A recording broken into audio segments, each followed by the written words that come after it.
Hey everybody, Jim Yord here. I had something happen this past week that I wanted to share with you guys, and it has to do with this weekly routine that I have. So once a week I make sure that I get out and go for a hike.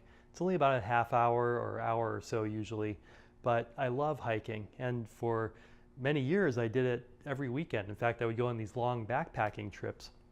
But then I got too busy, or at least I told myself that I was too busy to hike.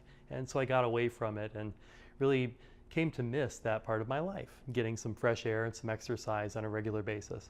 So nowadays, no matter how busy I am, I always make sure to go for a hike. And what I do nowadays is there's this park that I hike in that at the end of the hike, there's a peak. And what I do is I will hike to the base of that peak and then sprint to the top. And then I'll walk back down and then I'll do several more sprints. And lately I've been doing 10 sprints total, trying to keep myself in decent shape. Well, the other day when I was doing this, there was an older gentleman who was on the same hill doing his own sort of routine. He was going up to the peak and back down to the bottom as well, but he was walking both directions and walking fairly slowly, but he was getting it done, and that was his goal that he had set for himself. So on one of my trips back down the hill, walking, he met my eyes and he said, "You know, you're doing good work up there. Like, you look like you're in good shape and you're really putting a lot of effort into this. Good for you." And I thought that was so nice. This is a perfect stranger offering me with generosity these words of encouragement. And I felt really buoyed by this. And at that point, I think I was about 5 or 6 sprints into my total of 10. But you know what happened is when I got to the 10th, I felt empowered by having someone else witness the effort I was doing and the good work that I was doing. And I felt like this is the day when I'm going to push myself a little bit harder. And so I walked down to the bottom of that hill and I sprinted up an 11th time. So that was a new personal best for me. I felt really good about myself.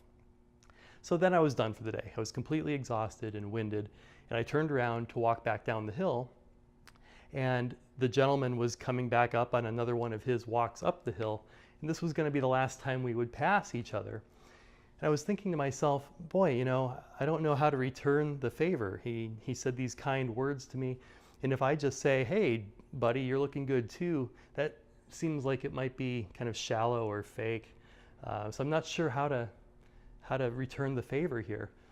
And it turns out that he took care of it for me, because as we passed, he said, "So how many of those sprints do you do anyway?"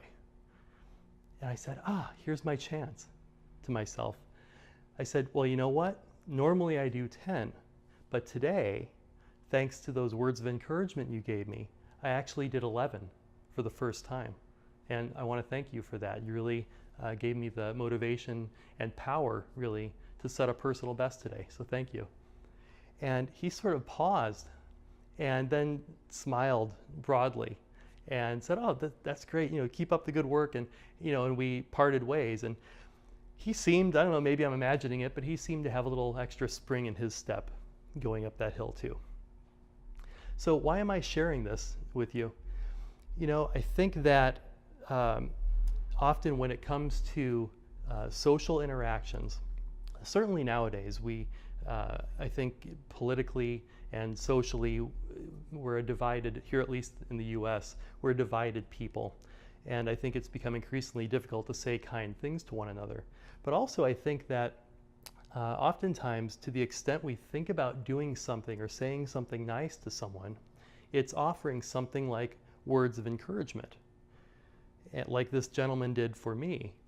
And we don't realize that there's another way that we can also support and encourage people, and that's by reflecting back to a person what good thing they've done for you, and reflecting back to someone that they had a positive influence in your life. When you do that, you're providing that person some evidence that they're good people and that they have the power to influence others in a good way. As social creatures, we wield incredible power for good and bad over each other in terms of our social influence with our words and our deeds. And so I think it's really important for us, when we can, to call attention to not just the good that we see in other people, but also the good that they have done for us through their words and deeds. So what I'm trying to do is illustrate how this really goes both ways, that we don't merely need to exchange compliments or attaboys with each other, but one attaboy and a, wow, thank you for giving me the attaboy, that really felt good for me, can be a way of bringing connection into a relationship, even if it's someone that you've never met before and you may never see again for the rest of your life. Maybe little by little, piece by piece, we can stitch together a more supportive, positive dynamic in our culture nowadays, just one person at a time in this way. So that's what I'd like to leave you with today. If you like this video, please go down and click like and share it with anyone who you think might be interested too. And also please visit my website at jimyork.com, where you'll find a bunch of resources regarding personal development, from articles to podcasts to more videos like these, and free downloads that can help accelerate your progress on your path of personal development. So thank you for joining me, and until next time, best of luck on your path of thriving from the inside out. See you next time.